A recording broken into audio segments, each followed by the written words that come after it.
ഇന്നത്തെ ഗോസ്പലിൽ ധനികൻ പറയുന്നത് എപ്പിക്യൂറിയൻ ഫിലോസഫിയാണ്. Eat, drink and make merry, tomorrow you will dye.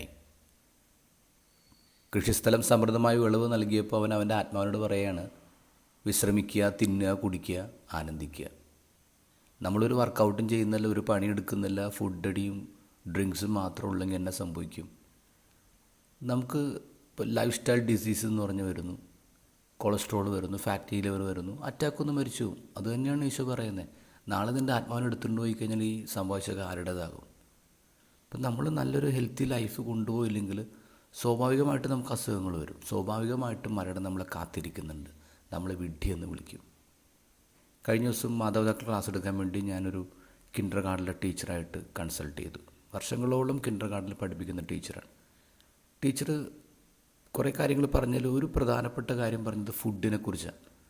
Teacher പറഞ്ഞ കുട്ടികൾക്ക് ഇങ്ങനെ ബ്രേക്ക്ഫാസ്റ്റ് കൊടുത്തു വിടും. ബ്രേക്ക്ഫാസ്റ്റ് കൊടുത്തു വിടുമ്പോൾ ഇഡ്ഡലി ഉണ്ടാവും, ഗോതമ്പിൻ്റെ ദോശ ഉണ്ടാവും, പിന്നെ ഫ്രൂട്ട്സ് ഉണ്ടാവും. ഇങ്ങനെ കുറേ കാര്യങ്ങൾ ഒരു കണ്ടെയ്നറിൻ്റെ അകത്ത് കൊടുത്തു വിടുകയാണ്.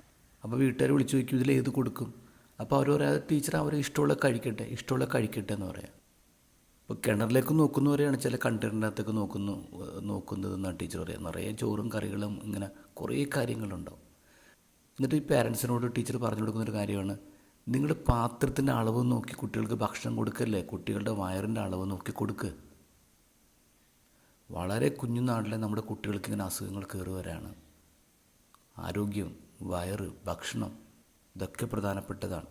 ഇതൊക്കെ നമ്മുടെ ഉറക്കവും ബിഹേവിയറും മൂഡും ഒക്കെ ആയിട്ട് ബന്ധപ്പെട്ട് കിടക്കുന്നു.